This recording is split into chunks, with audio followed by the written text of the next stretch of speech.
claimed another soul. And so with gods and men, the sheep remain inside their pen until the shepherd leads his flock away. The sands of time were eroded by the river of constant change.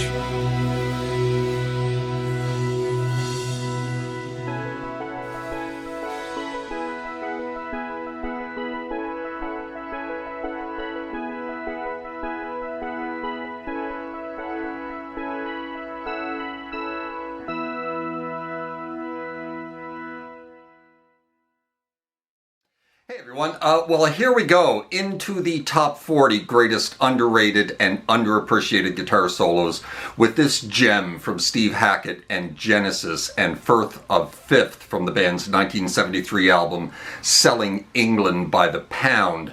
You like my new guitar? This is a 2011 Paul Reed Smith SE245 that I got for a fantastic price on my local marketplace. If you've watched my channel before, you'd know that I've been pining for a Gibson Les Paul, but I simply can't afford one at $2,000 to $3,000. This is my compromise, and I couldn't be happier. Just want to thank those of you who financially support my channel on Patreon. You are awesome, to say the least, and you helped pay for this. So for that, I thank you. Just a gorgeous guitar, big chunky neck on it for my big chunky hands. Lovely burst with its gorgeous mahogany grain showing through, and fantastic vintage tone out of these PRS pickups. Just thrilled with this guitar. I think I can finally stop shopping for guitars now. The stable is complete. Maybe. We'll see. Anyway, I had this solo to Firth of Fifth, that's hard to say, on my list from the get-go when I first made the list, but I felt vindicated in its inclusion when I checked out Rick Beato's recent video of his top 10 most underrated guitar solos of all time. It wasn't included on his list, but was one of the most well-liked and discussed comments in the comment chain to his video. Now, I am a big Genesis fan, but mostly from a certain era of the band, the middle era, after the prog and before they started to suck. Now, I'm not a huge 70s prog fan, except maybe for Rush. So most of their early Peter Gabriel work, their most heavily progressive stuff, isn't my own personal favorite output from the band. There are a few key tracks from this era that I do like a lot. This one, for instance, Firth of Fifth, I like very, very much. Carpet Crawlers is an amazing track as well, as is The Lamb Lies Down on Broadway. That is about the extent of my early Genesis knowledge. I've tried listening to much of their other stuff from the early 70s, and it just doesn't really suit my ear.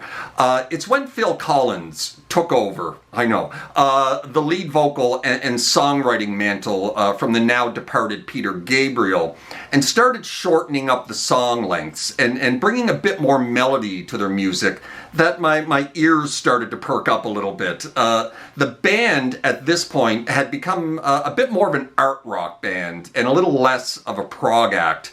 Though there were still prog elements to their sound, but with Collins now at the helm, the music had much more cohesiveness and a lot more melody to it. The first album that I heard with Phil Collins was And Then There Were Three, and then there was Duke and its follow-up, one of my favorite albums of all time, Abacab. That's my own personal Genesis wheelhouse. That's the stuff I love. Even 1983's self-titled Genesis had its moments of brilliance, but then they lost me, utterly and completely. I can't think of another band that put me through such a musical roller coaster throughout their career. At first, I was rather indifferent to them, like I said, and then I absolutely loved them. and then I completely hated them. And that hatred was just compounded by the fact that I used to love them so damn much. They totally and completely sold out, more so than almost any other band that I can think of. And they have stated as such themselves, that is, being sellouts, both in print and in various documentaries made about the band. Though they seem to be rather flippant and just laugh about the whole ordeal. Pop music and pop radio sold concert tickets. They went from concert halls and arenas to stadiums during this period, and finally brought women out to see the band. And I suppose some of them to sleep with the band.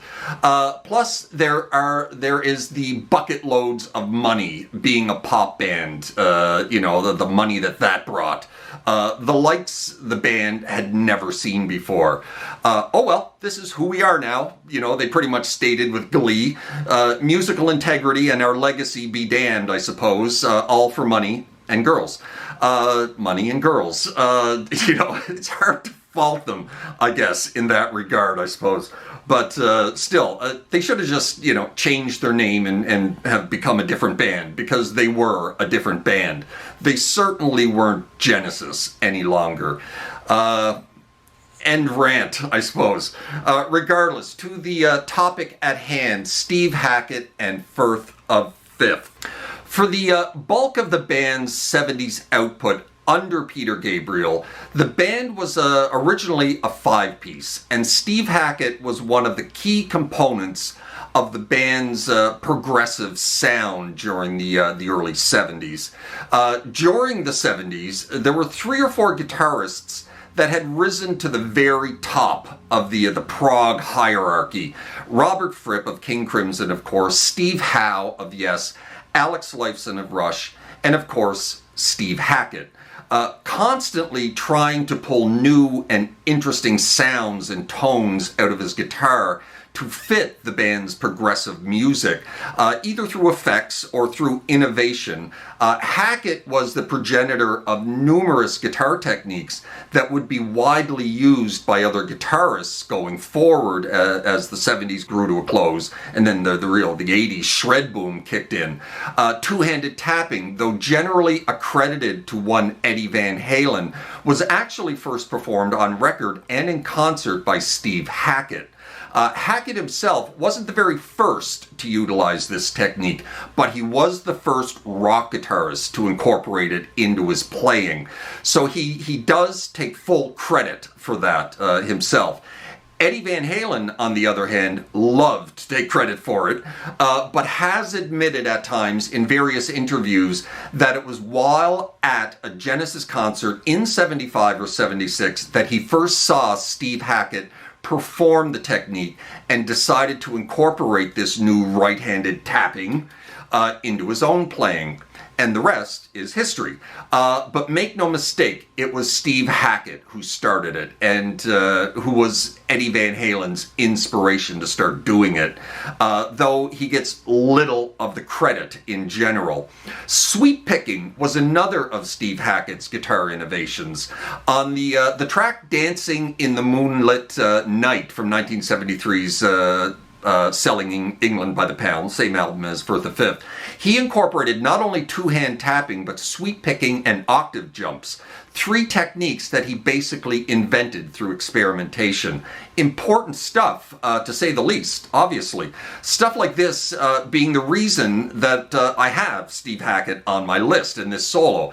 A hell of a lot of people don't know this shit about Steve Hackett, so now you do. Go listen to the solo to Dancing with the Moonlit Night. It is ridiculously good, considering that it was recorded in 1973. Alas, it's not my pick from Steve Hackett for my list. My pick absolutely had to be Firth of Fifth, arguably his most famous solo and my favorite solo of his. While not as technically challenging as some of his other solos, including Dancing with the Moonlit Night, this is the one that really sings. This one is all about phrasing and melody and tone, and most importantly, vibrato. Such incredible vibrato work on this one. one. I can only hope that I did it justice. Plus, it's a good 2 minutes plus, and you know how I tend to gravitate towards those guitar solos that are on the much longer side of things. Just a joy to learn and to play this one, and I also had a blast trying to dial in and recreate that big ethereal delay and reverb-drenched tone. And I've never waggled my vibrato finger so much within one solo in my entire life. There's also a few lovely little volume swells here and there to contend with within this solo. I used a volume pedal with this one. Another popular technique that was also a key to Steve Hackett's sound. Great stuff. An absolute classic from Steve Hackett and Peter Gabriel era Genesis. Love this track and this solo, obviously. Anyway, that's all I've got to say about that one. Hope you're well in your little guitar corner of the world, wherever that may be. Thank you very much for popping in. If you're new to my channel, please subscribe and hit the notification bell so you'll know when I post something new to my channel. That's it for now. You guys take care of yourselves and play hard, and we will see you next time. Cheers.